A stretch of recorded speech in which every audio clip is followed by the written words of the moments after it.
Saluda a tutti e campa qui in Awali di Brunelli, quarta da, paculemo in paese di Basterga, oggi per idroa una giovane usteriadia che fa di noi e gamere in affitto di Claudia Carlucci. RCFM e campa qui. Sono ingrandata qui in paese, in Awa di Sana, sono andata a scuola in Ocana, più in basso. E il paese era usato a domenica e poi per le vacanze. E dopo ho voluto stare qui all'età di 16 anni e dopo campo qui.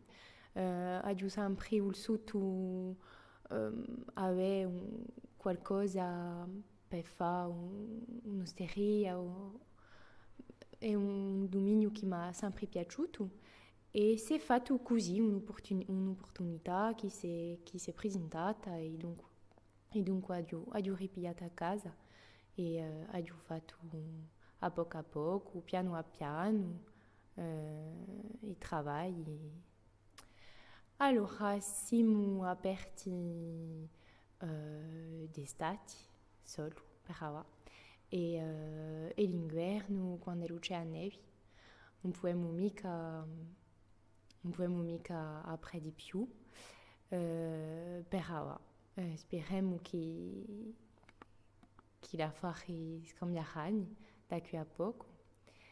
E voilà, siamo pochi a lavorare. Allora, all'osteria facciamo piatti tradizionali, una cucina familiare. Assai semplici. La clientela ci sono gente del paese, di sicuro, di un circondo e abbiamo appena di turisti anche che vengono. Ai cameri c'è una clientela corta. Assai e di stati abbiamo turisti che vengono appena dappertutto, ma è vero che l'inverno è piuttosto una clientela locale.